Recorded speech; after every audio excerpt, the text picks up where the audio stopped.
There is a lot to be said about a story that tries to tackle a social issue. Using society as a canvas for a plot or a narrative is a bold move. Normally, any creator understands that it is a monumental task to do so. Usually, the task begins clearly enough, but as the story progresses, it becomes apparent that to make any meaningful commentary on society, you have to tackle a lot of nuance. And often, a lot of stories muddy the narrative that they initially built up in trying to continue the story in a narratively interesting way. Usually, the real world isn't built for dramatic simplicity. It isn't just black and white. There is a trend in entertainment where a genre of stories, characters, and media encapsulate a certain time period. When a genre becomes successful, it almost bleeds into the collective consciousness of the world. It inevitably causes a saturation, and then inadvertently, it breaks the genre. Even things held as marvels of the modern day are eventually subject to this oversaturation.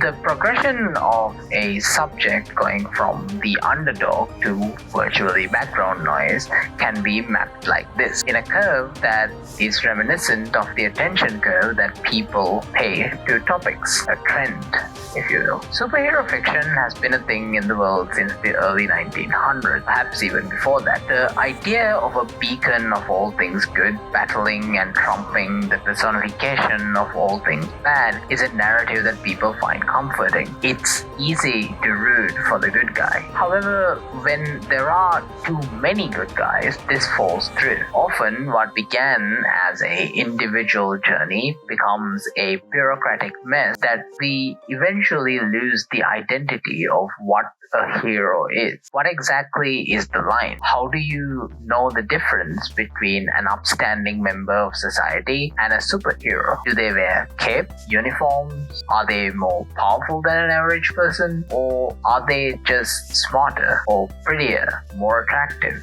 wealthy? Doesn't this all sound familiar? Doesn't this all sound like something you've heard and seen before? Here's a better question.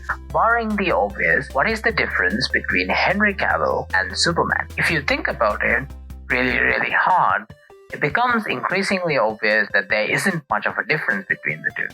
Celebrities, culture, the spotlight, the glamour, the rise and fall of symbols we believe in, the recontextualization of good and evil have been a part of the undercurrent that runs under our modern era for decades now. So where exactly does that leave the superhero narrative? My Hero Academia is a manga published by Shonen Jump. It began serialization in 2014 and has continued up to this year, 2024, with a few chapters left in its story as I'm writing the script.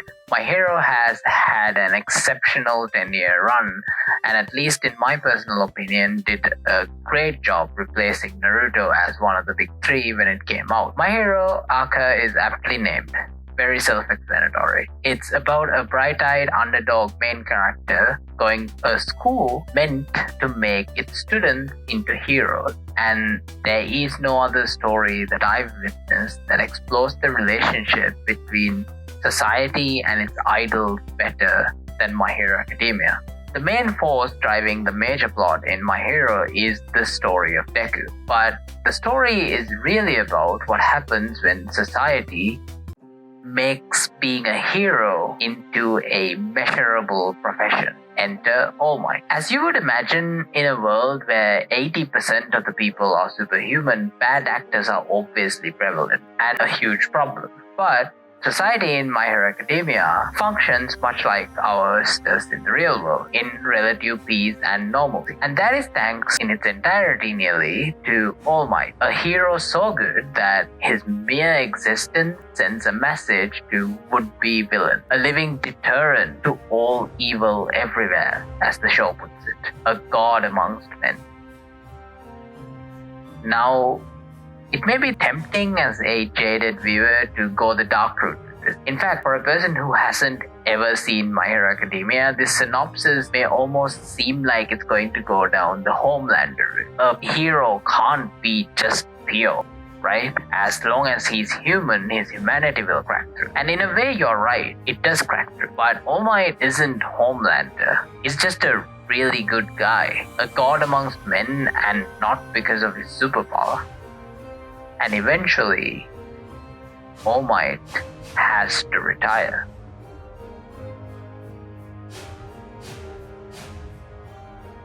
Deku is the ideal plain protagonist.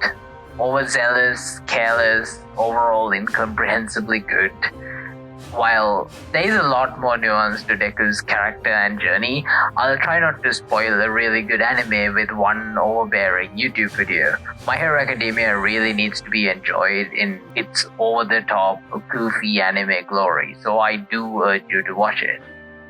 The other side of the hero puzzle is Deku. Remember how 80% of society has an uncanny ability?